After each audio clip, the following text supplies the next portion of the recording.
It was just a joke, she told me, and he tried to support her.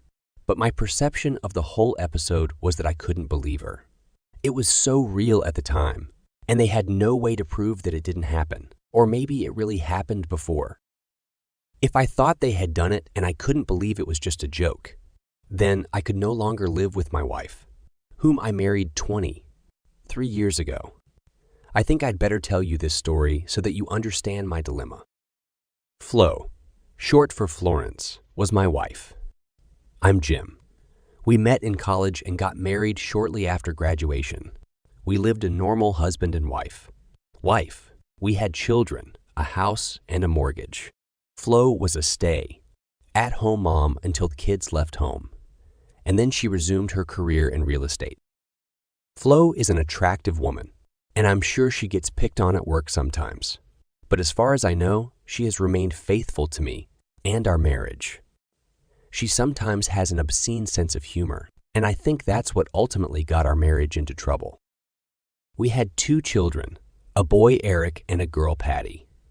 At the time this happened, Eric was 21 years old and he graduated from vocational school after high school. He had his own apartment nearby and worked as an electrician.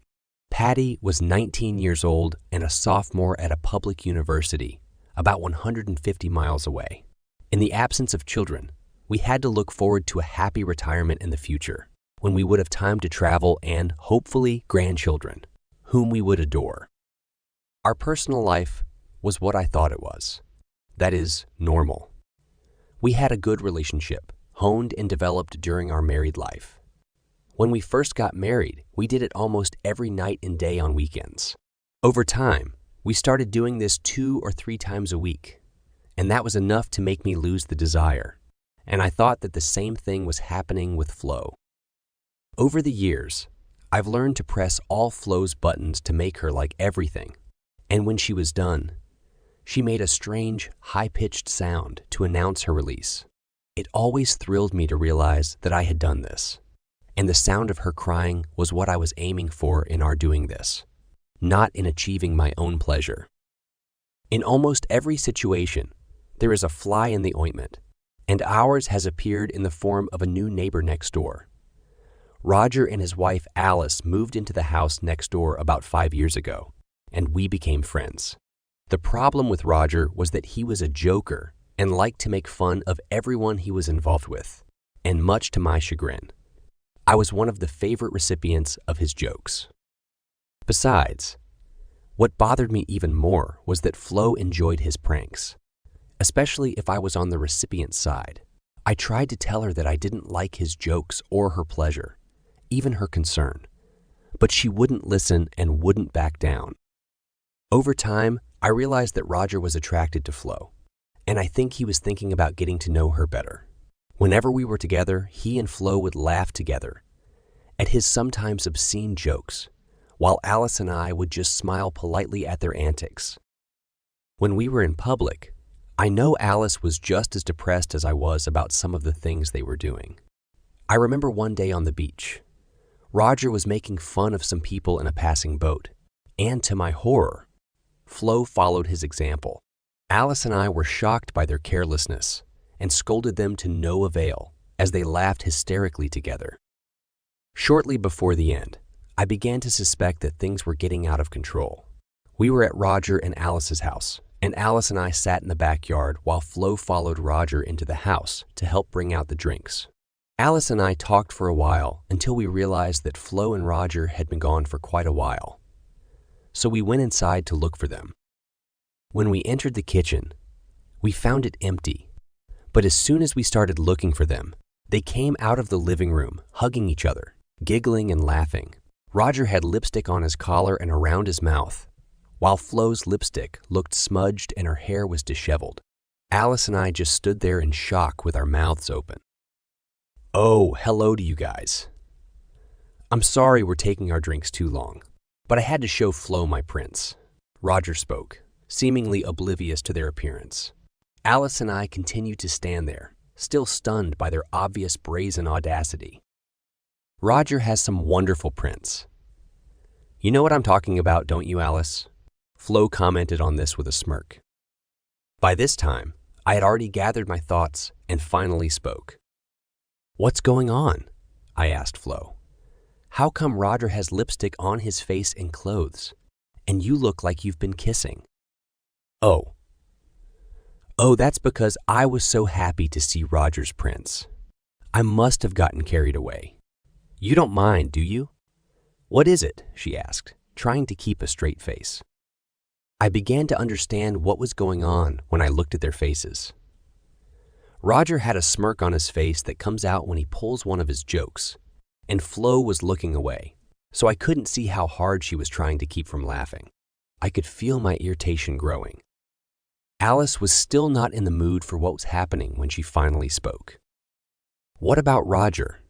If you think you're going to continue a relationship with another woman in my house, you should think differently." When Roger and Flo suddenly started laughing out loud, I think Alice finally realized what was going on and smiled shyly. However, I exploded at them. "One of these days, you two will go too far, and this joke will hit the fan." "Oh, relax, honey. It's just a joke." "Come on, guys. Let me get you a drink, and we'll laugh about it together," Roger said, heading into the kitchen, followed by Flo, who was still laughing. Alice and I just shrugged and followed them, shaking our heads in disgust. "One day, Alice, they'll go too far," I predicted again. "In one of these cases, one of their jokes will return fire on them, and someone will get hurt." Alice agreed with me. When we returned to our house that night, I think Flo knew that I was still angry, especially because of her participation in the prank. "Honey, I'm really sorry," she told me. "I just get carried away sometimes. Nothing happened. I just smeared some lipstick on his face and collar and ruffled his hair. We never thought you guys would get mad. We were almost going to miss it all when you and Alice finally showed up." "Are you still mad at me? It was just a joke." "I'm trying not to get mad, Flo, but you have to stop interfering with Roger's pranks. I almost had a heart attack when I saw you looking like you were kissing him. You know how I feel about loyalty." "I know, honey. I feel the same way, and I would never do anything to hurt you." "Well, please remember that." "Okay. Hug me tight and tell me that you forgive me." A couple of weeks later, we were invited back to Roger and Alice's for dinner on Saturday night. But as soon as we finished eating, a call came in that Roger mistook for Alice. Alice worked at a local hospital as an emergency room nurse. When he hung up, he turned to Alice. "It was an emergency room. There was a serious car accident. Several people were injured. They want you to come right now." "Oh, I'll change my clothes and go." 10 minutes later, Alice was on her way to the hospital. After she left, Roger turned to me and asked if I would help him with a project in his basement while I was there. Flo was silent the whole time, her face turned away from me. I didn't think anything about it at the time, but then I remembered. "Of course. What can I do?" I asked, getting up to follow him. "Him in the basement. I want you to hold something for me while I attach it to the ceiling. It's not too heavy, but I can't hold it there and attach it at the same time, and Alice is too short to hold it." "Okay, it sounds simple." "Trust me, it is, and it will only take a minute." When we went down the stairs, he led me to a metal support post that was installed next to the stove on the floor above. He took a small metal box with a power cord hanging from it from his desk and lifted it to the ceiling between the support pipe and the stove. I noticed that Flo had followed us downstairs and was standing watching us with a smile on her face. Again, I didn't attach any importance to her presence or the strange smile. "Now, I want you to hold this here while I attach it," Roger told me. "What is it?" I asked, raising my hands to hold the box. Since Roger was standing between the pipe and the stove, I had to wrap my arms around the pipe to press it against the basement ceiling. "I'll show you in a minute, but first let me get my tools." He disappeared behind me at his desk, leaving me with a box in my hands. He came back a second or two later, and I didn't see what was in his hand until I heard 2 quick clicks when something hard and metallic squeezed my wrists. Suddenly, I realized that I had been tricked, and I was handcuffed to a pipe. I turned my head in shock to see Roger walk up to Flo and put his arm around her waist while they stood and looked at me. My mind was in turmoil, but I managed to say, "What's going on, Roger? Take these handcuffs off me." "Well, buddy, you know I can't do that. Flo says she liked my prints so much that she wants to see them again. But this time, we don't want you or Alice to be around to watch." With that, he and Flo turned and walked back up the stairs from the basement. Flo walked and swayed her hips exaggeratedly. "Let me go. You're going too far this time, Roger, and you're going to regret it if you don't let me go right now." "Just calm down a little, darling. I just want to look at some prints," Flo said as they disappeared from sight, laughing and giggling. As I struggled with the handcuffs, trying to figure out if there was any way to get free, I realized the hopelessness of my situation. The pipe was embedded in the concrete floor below and bolted to a steel IBM above. Listening, I could see them moving into the master bedroom directly above me, and I heard Flo giggling. The shoes fell on the carpet above me, and I heard Flo exclaim, "Oh, how nice and big he is. More than Jim's. Hurry up and take off these clothes, Flo." My rage grew by the minute as I continued to struggle madly with the handcuffs.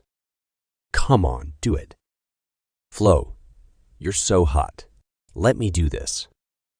Oh my God, it feels so good. That's it. It's so nice." I heard the bed start to creak above me and imagined them doing it. I cursed the handcuffs and my unfaithful spouse over my head. My wrists were raw and bleeding as I continued to twitch and squirm in the handcuffs. My mind was in a whirl of emotions when I heard the sounds Roger was making. Then there was silence upstairs for a few minutes.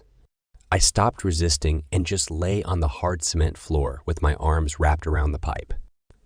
I felt a terrible sadness in my heart when I finally heard Flo's exclamation. "Oh, that was a really good Roger. Someday I'll have to see your prints again. I think we should get dressed and go downstairs to see how Jim is doing." "Okay, Flo. I need to rest for a minute. But Alice should be back soon after that fake call I sent her, and I don't want her to see me in bed with you." A few minutes later, I heard footsteps on the stairs to the basement, but did not look up when they came to the place where I was lying. "Look at his wrists. They're all covered in blood." "Honey, it was just a joke. Nothing happened." "Oh my God, I'm so sorry. Hurry up, Roger. Unlock the handcuffs so we can bandage his wrists." Oh my God. I never thought he would take it so personally. I looked up at them, tears streaming down my face as Roger fumbled with the handcuffed key. "Roger, you'd better give Flo this key before you unlock me and then run. When I'm free, I'll make you regret the day you were born." Roger looked at my face and silently handed the key to Flo. He started to move towards the stairs, looking at me with fear as Flo began to unlock the handcuffs. When she finally took off the handcuffs, I heard Roger's truck start up and the screech of tires as it pulled away. Standing up, I looked down at Flo, still squatting on the floor, and there was an expression of fear on her face. "You better find another place to stay tonight, or I could cause you serious physical harm, and you'd better call before you try to come home." Tears were streaming down her face now as she began to realize the enormity of the pain she had caused me. "Oh, darling, I'm so sorry. It was just a joke. We haven't done anything." "Flo, I never want to hear this nonsense about it being a joke again. As for me, my perception is that you did it, and that's all that matters right now. From now on, I'm going to act like you cheated and cuckolded me. You can expect a call from my lawyer in a few days. We're done," I exclaimed, turning and heading up the stairs. "No, Jim, please." "Nothing happened," she howled at me from the basement floor. "What will I tell the children?" I didn't answer and headed for the front door. Just as I was getting into my car, a very crazy Alice turned into their driveway. "Where is my stupid husband?" "There was no accident, and I wasn't needed in the ambulance," she exclaimed as she got out of the car. Suddenly, she noticed my wrists. "What's the matter, Jim? Dear God, look at your wrists. Let me bandage them for you." "Roger and Flo have come up with another joke, Alice. This time they've gone too far, and I'm divorcing Flo." "Good God, what have they done?" "You can hear it from Flo and Roger. I'm heading home and I'll do the dressing myself when I get there. You can tell my ex-wife that she will find her clothes and things on the porch. If she wants to come back to our house, she'd better get a court order." "Oh my God, what have they done? What did they do?" Alice screamed frantically, hurrying into the house. I got in the car and drove home, still fuming inside. When I got home, I thoroughly washed my wrists with antibacterial soap, applied antibiotic ointment, and bandaged them as best I could. Then I methodically began packing Flo's rags, cosmetics, and other personal items into plastic trash bags and putting them on the porch. The phone rang while I was working, but I refused to answer it or even check the caller ID. When I was done, I locked the door, undressed, and lay down on the bed. Despite the fact that I was emotionally and physically destroyed, I couldn't sleep for a long time. When I woke up in the morning, the phone rang again, but I refused to take the call. I got up, took a shower, and had breakfast. Then he replaced the bandages on his wrists. Around 10 o'clock, the doorbell rang, and I looked out to see Alice standing in the doorway. Opening it, I motioned her inside. "Well, they really did it this time, didn't they?" she said, coming in. I'm afraid so." "What are you going to do?" As I told her, I'm divorcing her. "But they say that nothing happened. It was just one of their jokes." "My perception is that they did it. And as far as I understand, this is reality. I'll make an appointment with a divorce lawyer first thing Monday morning," I told her calmly. "You're really angry, aren't you? Can't you wait until you cool down before you decide to do something so drastic? You've been investing in each other for almost 24 years. Do you want to give it up without trying to make an attempt to save at least something?" "I'm not going to be cuckolded. I've said this to Flo many times, and as far as I understand, she cuckolded me, and now it's over." "But they claim that nothing happened. They just made noises as if it really happened." "I do not know if this has happened. It's just their words. It was as if it could have happened, and they have no way to prove that it didn't happen. So I have to agree with my perception that this really happened. She didn't respect me at all. Can't you leave everything as it is and go to a consultation? Flo is just terribly upset about it." I warned her about this kind of thing last time, but she didn't listen. "I'm done talking. We'll just let the lawyers handle it. If you're happy with Roger's role in this, then you can continue to live with him, but don't count on me. Just tell Roger that he'd better stay away from me in the future.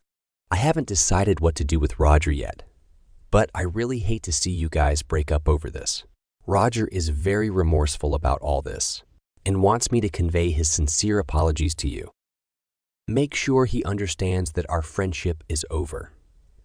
As much as I'd like to stay friends with you, Alice, I think it would be better if we didn't see each other anymore while you're staying with him.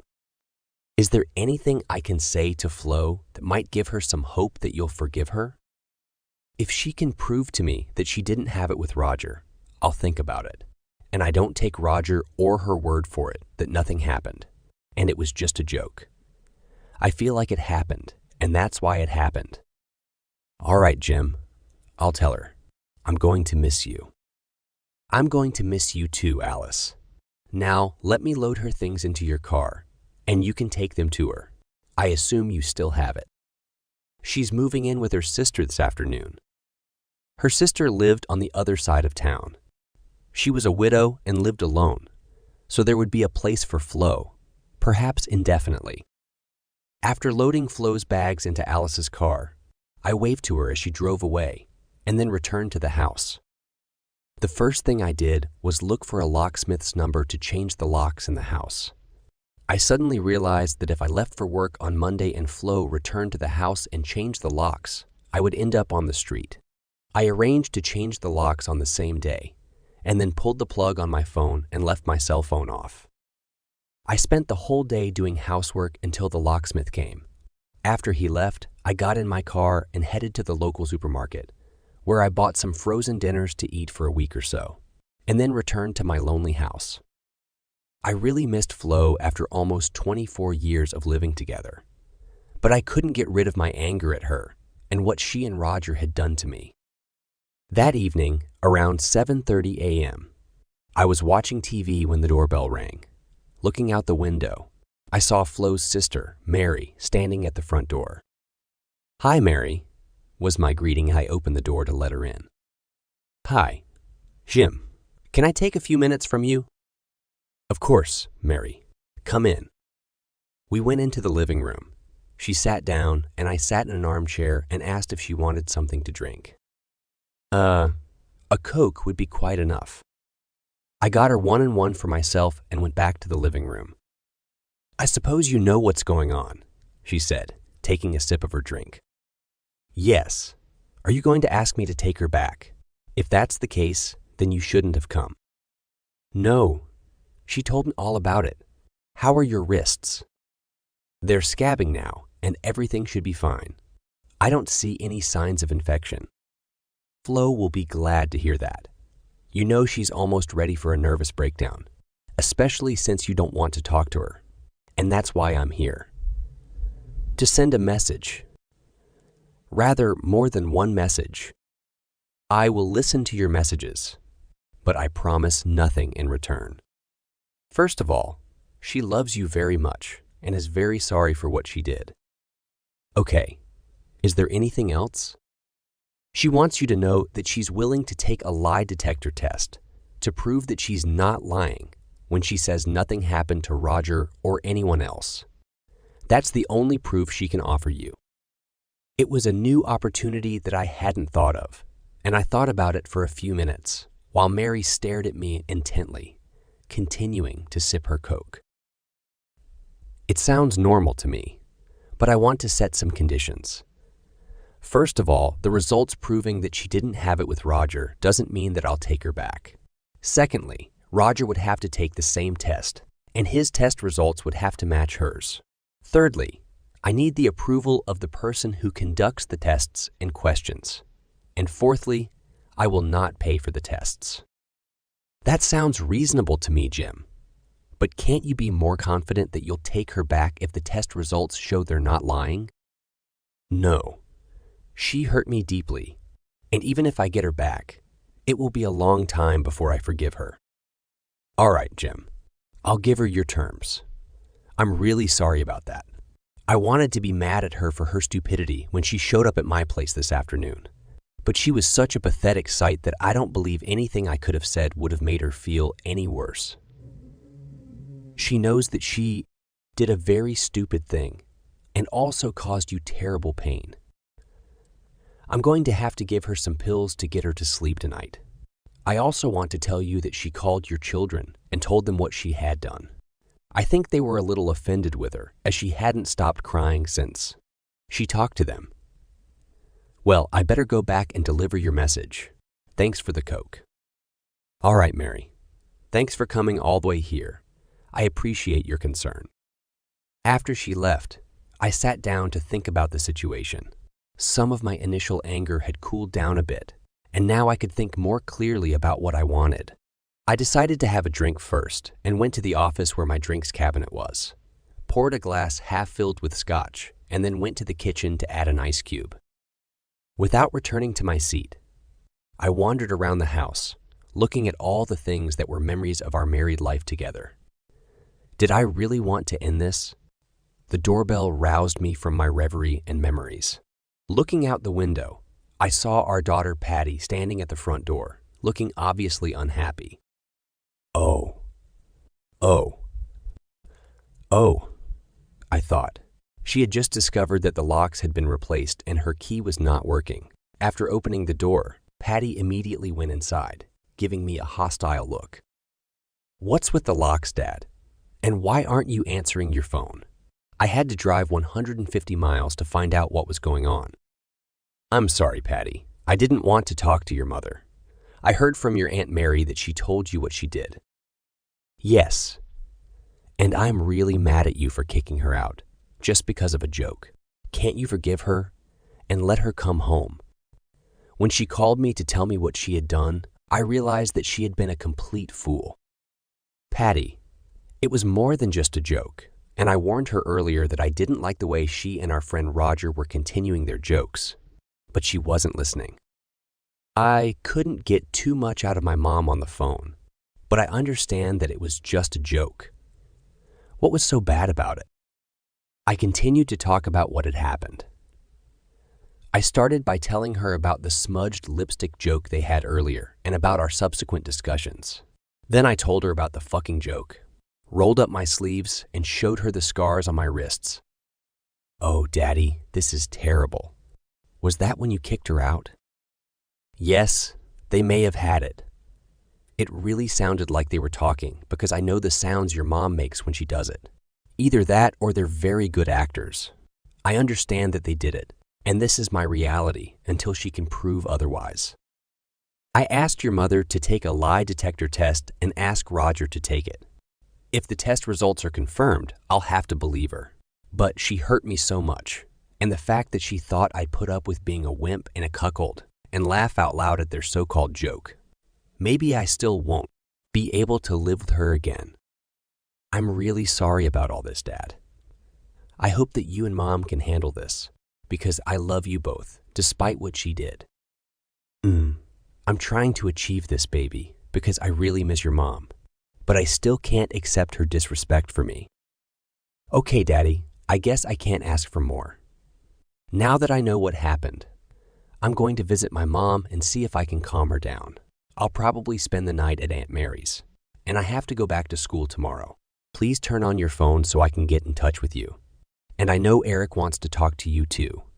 I'll call him and let him know what's going on. He's at that job upstate and tried to call you after Mom called him. Okay, baby.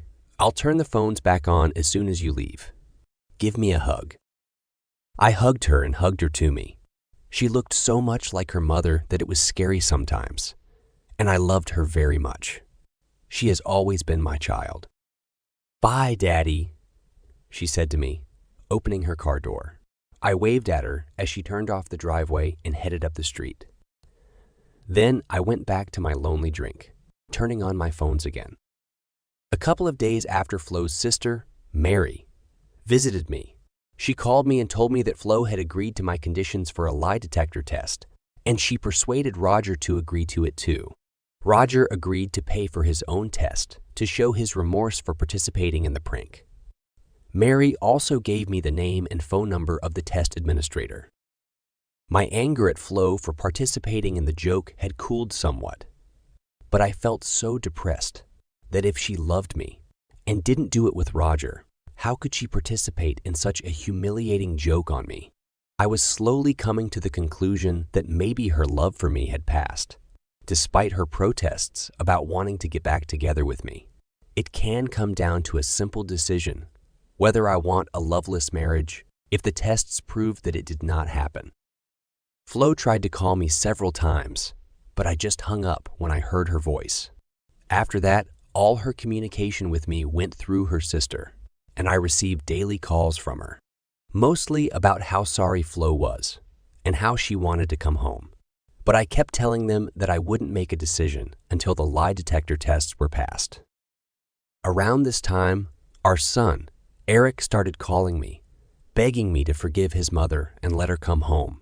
I tried to explain what happened and why it was so hard for me because of his mother's actions, but he couldn't understand my pain and kept insisting that I let her come home.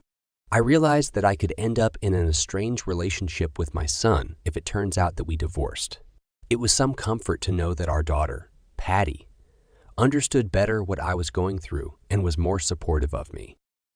After receiving information from Mary about the name of the test administrator, I called several friends involved in legal and police matters and found out that this guy was often used by the police, and I was assured that he would conduct an impartial test. After calling, I made an appointment with him the next day. I found out that Flo and Roger had already contacted him, and he had scheduled a test for each of them in 2 days. They both listed my name as an interested party with the authority to control the questions being asked. The next day, I explained to my boss that I needed some personal time and went down to the office of the test administrators.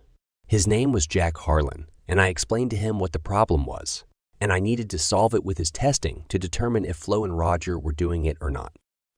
We discussed the questions he would ask, and he told me that he would ask the same questions to both Flo and Roger, compare the answers he received from both of them, and give me a final written report. He agreed that if the test results for both jokers matched, it would give confidence that there was no bed. If that wasn't the case, I probably would never have been able to trust her again, and divorce was inevitable. If the test showed that they were both lying, I could immediately start divorce proceedings. As far as I could tell, it wasn't difficult. I went back to work feeling more confident that I would soon figure out if the bed was involved. However, deep down I knew that difficult decisions were coming. For the next 3 days, I went to work as usual and stayed late so as not to return to an empty house. I ate at a nearby diner, and when I got home, I drank whiskey and then lay down in my empty bed. It was difficult to fall asleep.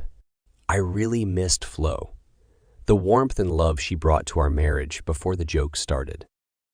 On the morning of the test, I felt insecure. All that was needed was a clear lie detector test report, and I would welcome Flo home with the confidence that after my reaction to their last joke scared her, I would never be the subject of any silly jokes again. This lasted until the phone rang at a little after 10. "Jim, this is Alice. I found something that you really need to see. Roger is at the testing center. Can you come right now?" The tone of her voice did not bode well, so I quickly headed for the house next door. According to our custom, I walked right through the front door and heard Alice shout that she was in the study. I walked in and saw that she was sitting at her desktop computer. There was a worried expression on her face. "Jim, I want you to see something." I pulled a chair closer.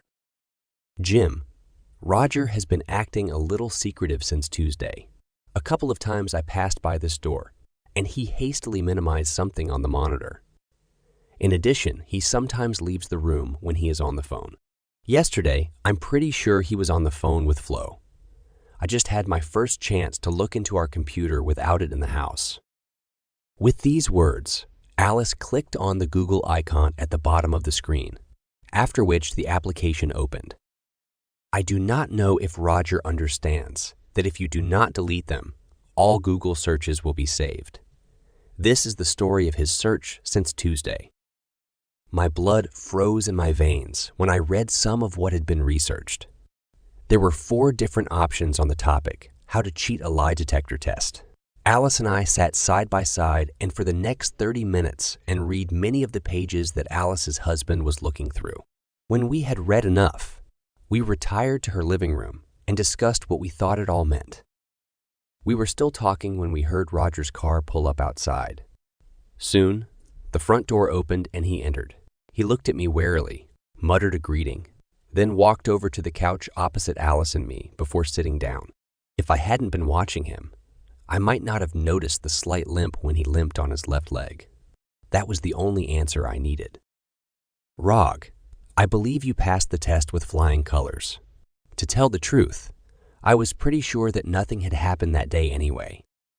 Out of the corner of my eye, I saw Alice give me a puzzled look. Roger returned before I could tell her about my plan.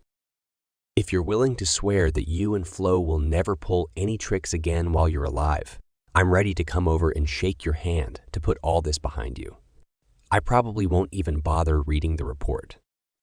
His face showed great relief, and he readily gave me his word that he would swear. Smiling, I got up and walked towards him. He rose slowly to meet me. Extending my right hand, I took another step and stood firmly on his right foot. Such a movement should have caused slight discomfort, Instead, the blood drained from his face before he let out a chilling scream, throwing his body back onto the sofa. In desperation, he pulled his foot out from under mine with both hands before ripping off his shoe. Alice and I watched as the shoe finally came off. We could see blood dripping from his sock. He was still moaning. A sideways glance at Alice told me that she was embarrassed by the blood. I continued to watch her face, smiling, when I saw the penny drop, and she made the connection between what we had read earlier and the wound on Roger's leg. I won't bother reading the report, because I know it will be complete nonsense.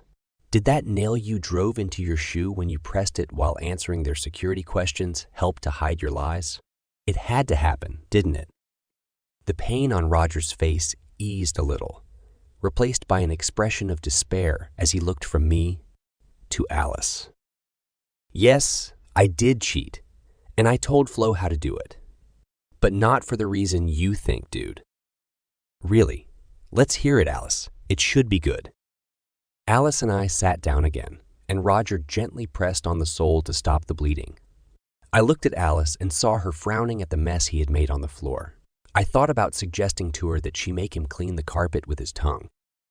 To give him his due, Roger didn't seem to think what to say to spin this new development. We didn't know what questions you asked the guy. What's so difficult about the question? Did you two sleep? I interrupted him. Yes. I know that we both would have passed it with honor, but we were afraid that you would slip into something more subtle. For example? Well, has our behavior always been such that it passes the matrimony test? At that moment, Alice angrily intervened in the conversation. And the answer to that question was obviously a big fat no. Otherwise, why would you bother sticking a damn nail in your shoe before the test? I'm guessing that the fact that you came with the nail still inside means that you forgot to bring your spare shoes or a set of pliers. You've never been good at thinking ahead, have you? Please, honey. I didn't want to lose you, and Flo certainly didn't want to lose Jim. So, my dear husband, when and what did you do that would not pass the marriage test? Roger shifted in his chair and answered in a very low voice. It was that day. We just wanted to pretend that we were doing something upstairs. I was lying on my back and Flo straddled me. As you can imagine, we were both fully clothed, he added hastily. We bounced up and down to make the bed creak. And I don't even remember who started it, but how? I ended up rubbing her under her skirt. We both did it for real.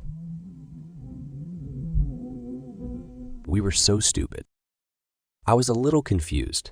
I'm a good judge of character, and it smacked of truthfulness. If that wasn't the case, then Roger was extremely good at making up excuses on the fly. I looked at Alice. Is that good enough for you? No, by no means. This couple has proven that they are such consummate liars and schemers that I am not even remotely satisfied. Roger, put some antiseptic on your leg, tie it up, and then I think you'd better leave. I need to think about something, not to mention clean up another one of your lovely messes, Alice snapped, pointing to a stain on the carpet at Roger's foot.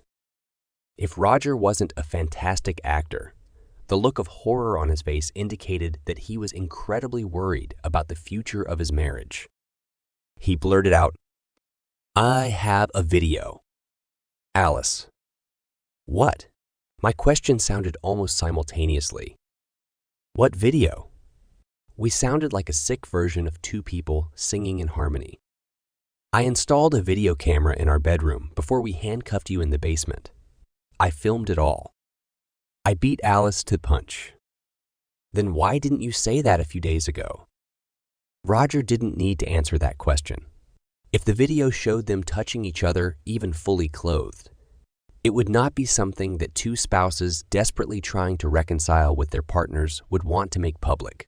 For example, I firmly believe that the boundary of infidelity runs far beyond the real bed. Any form of intimacy, even a kiss on the lips, would be overstepping the bounds. I wanted to, but Flo thought you'd freak out. We told Roger to bandage his leg and then showed us the video. While he was out of the room, I sent Flo a message. I couldn't resist hammering a nail into her coffin of fear.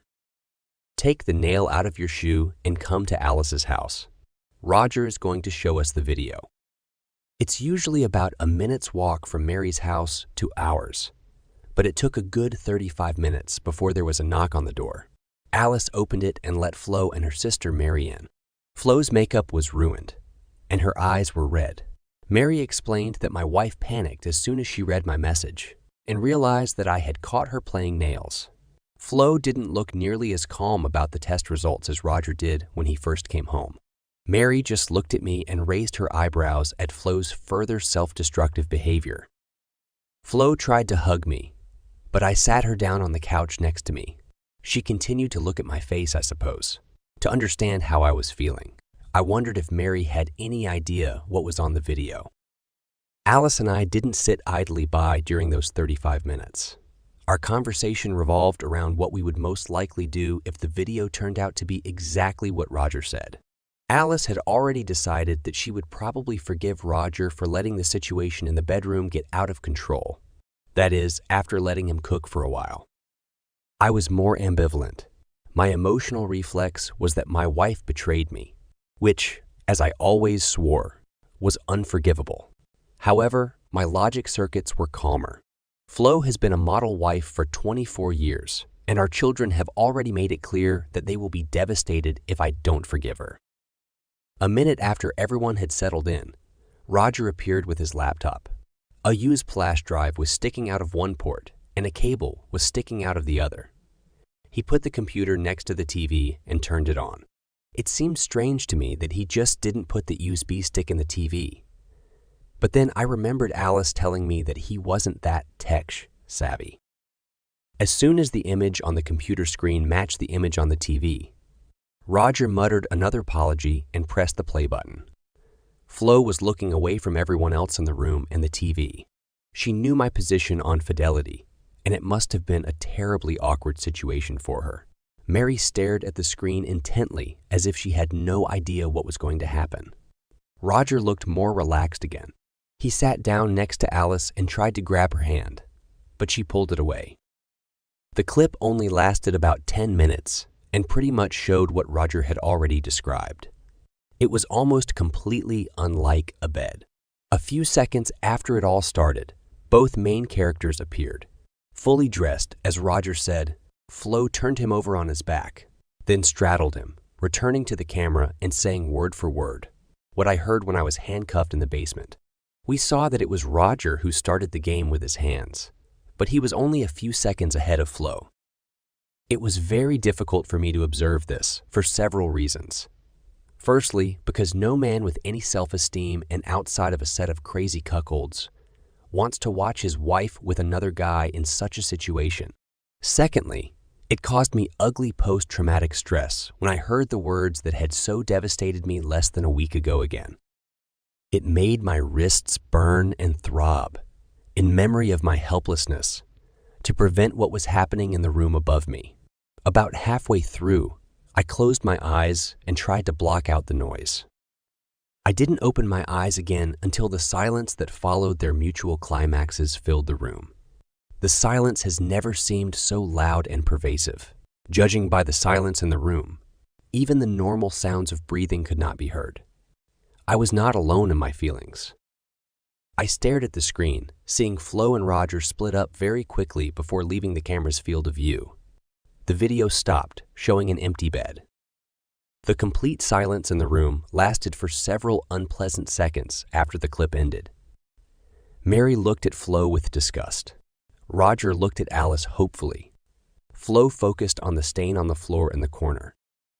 The silence was broken by Alice, who jumped to her feet, followed quickly by Roger.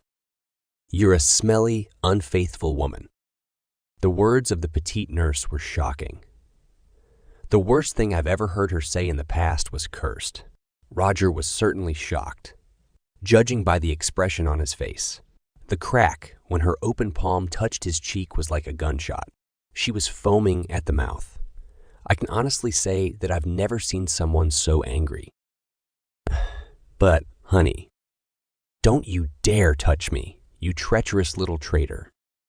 Roger ducked and thus avoided a second slap in the face. He grimaced, shifting his weight onto his right leg. He looked confused. The whole video was terrible. But why? We invited Jim and Flo in the late afternoon, didn't we? We were going to sit outside on the patio, weren't we? Don't you remember, dear? Alice asked, although it sounded more like a growl. But we decided to spend it indoors because it had been raining all day. Do you remember now? Roger still looked confused, but nodded in agreement with what Alice was saying. Alice pointed furiously at the TV screen. Look at this, you fool. Sunlight is pouring through the window. It was filmed not only on a sunny day, but also in the morning. This window loses direct sunlight before noon. You fabricated the whole story, didn't you? Roger's face lost its confused expression and assumed an expression of horror. That was all I needed to admit their guilt. The sudden mental shift from considering forgiveness to an irreconcilable solution was embarrassing, and I hate being embarrassed. I could, and in fact, agreed that there might have been a good reason for cheating on a lie detector test. There was only one reason they faked the video. The next few seconds were very tense. Flo groaned loudly and ran out the door. Mary just sat there stunned. Alice moved towards Roger, who tried to get past me to use me as a shield. I took one step and put my foot down on his injured leg with all my strength. Instinctively, he doubled over. When his head reached an almost horizontal position, it met my knee going the other way. His head jerked up again, blood spurting from his flattened nose. He joined Flo in a headlong flight away from home. The three of us were trapped in a terrible picture. Alice stood trembling, tears rolling down her face. I knew exactly how she felt. For the second time in a week, the man I loved unconditionally for almost a quarter of a century tore my heart to shreds. That it was the same person who had given me hope in between episodes was doubly overwhelming. Mary continued to sit and stare at the TV screen, I suppose stunned by her sister's stupidity. Stupid, and, if I'm any judge, horrified by the lies Flo has no doubt told her over the past week. I went over to Alice and hugged her. I held her while she was trembling uncontrollably because of the end of her marriage. Me. I've always preferred to grieve in private. I would have done it later. Here and now, I was cold, clinically calm, as it happens in a crisis, and I had already begun to make a list of questions and lines of investigation. And I was already beginning to regret that I had allowed Roger to leave with only a broken nose. I looked at Mary, wondering why she stayed. Was it to apologize for her involvement in all this once we were settled? Was it the inability to take her eyes off the contemplation of the train wreck right in front of her? Or should we have waited until we calmed down to stand up for her sister again? Unable to answer this question without breaking contact with Alice, and having no intention of doing so, I let my mind drift at high speed. That Roger was quite intelligent, a skilled manipulator, and a good actor was now obvious.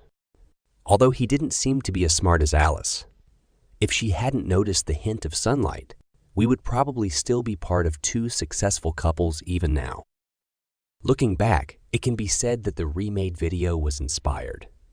I still had a hard time reconciling it with the fact that I was pretending. I would bet my life that the soundtrack matched the words I heard that weekend.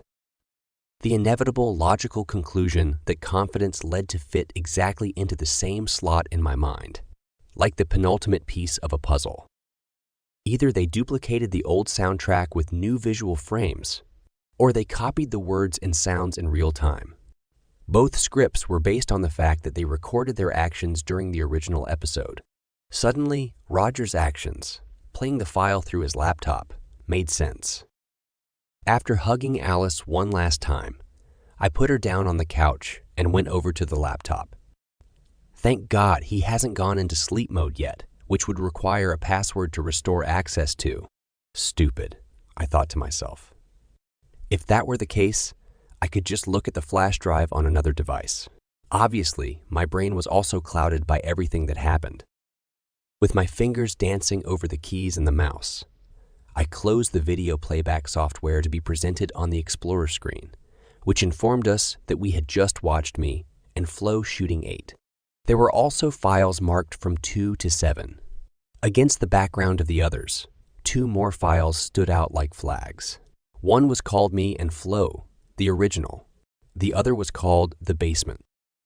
I double-clicked on the last one, then slid along the progress bar about 3/4 of the way.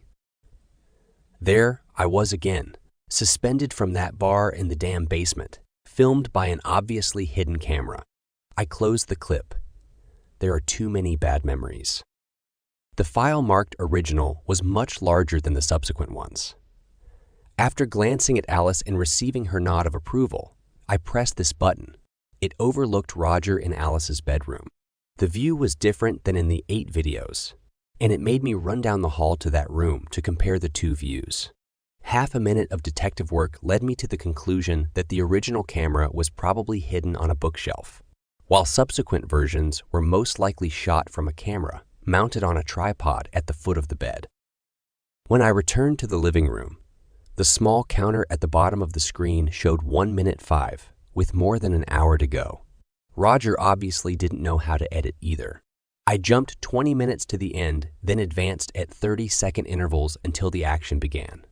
After going back half a minute, I sat down on the couch next to Alice and grabbed her hand for support, both for myself and for her. Let's just say that the original version was very different from the subsequent ones.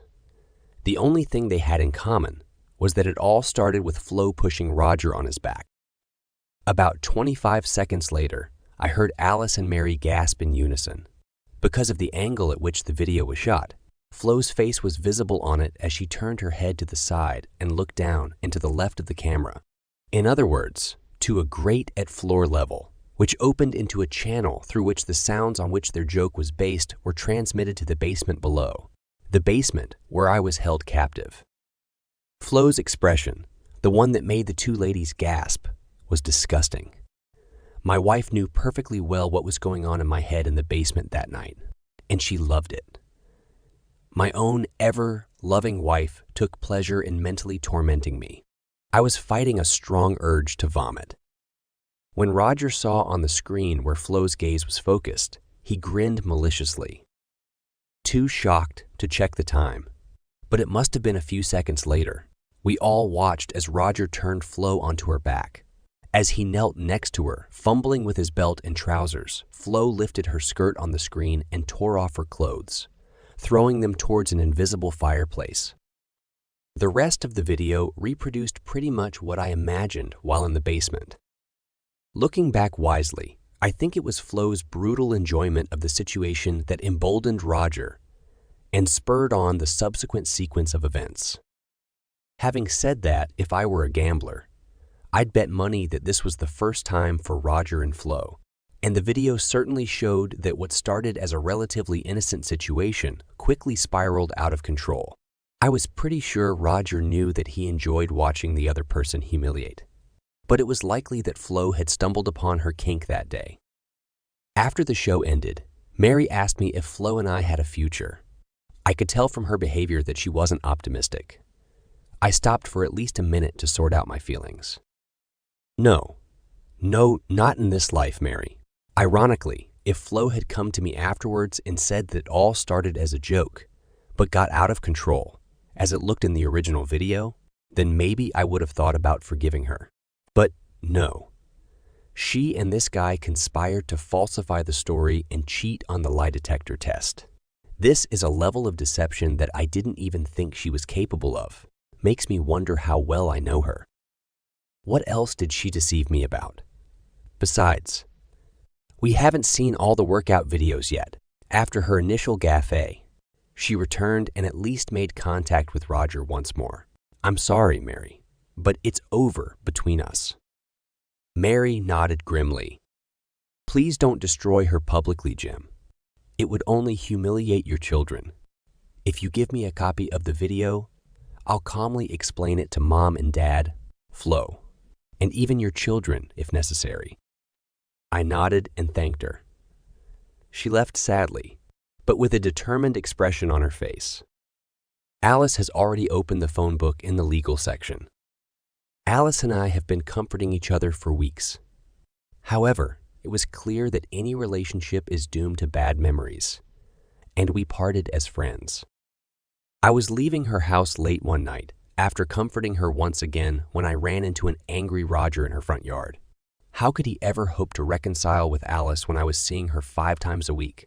What nonsense! After looking around for potential witnesses, I took great pleasure in breaking his nose again. I was very proud of myself for not doing worse to anyone. The memory of that sadistic grin on his face, just before he ended my marriage, would be provocation enough. Alice ended up practically crucifying him in the divorce. When he demanded his share of the assets, she, with my full blessing, threatened that I would charge him with unlawful restriction of liberty, using the video of me in the basement as evidence.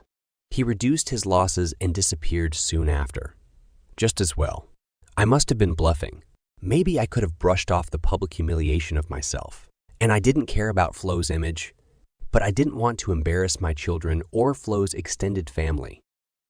Shortly after I smashed the asshole's nose, about a week after the video session, I received a message from Flo in which she wondered if the fact that I hadn't released the clip for her children, family, and friends meant that she and I had a chance in the future. The fact that she was referring to only one clip told me that she didn't know that I had seen the original. She probably assumed that Roger wouldn't be stupid enough to leave all the clips on one stick. The message also reminded me that I didn't send clips to Mary. I didn't hear anything about my children that week, but given the egocentrism of young people, was it a surprise? It also implied that Mary and Flo didn't communicate. Maybe it was because Mary was angry, or maybe it was because Flo was too embarrassed. I called Mary to confirm that she was still okay to get the video. She was fine. It was during the same conversation that I found out that Flo had returned to her parents.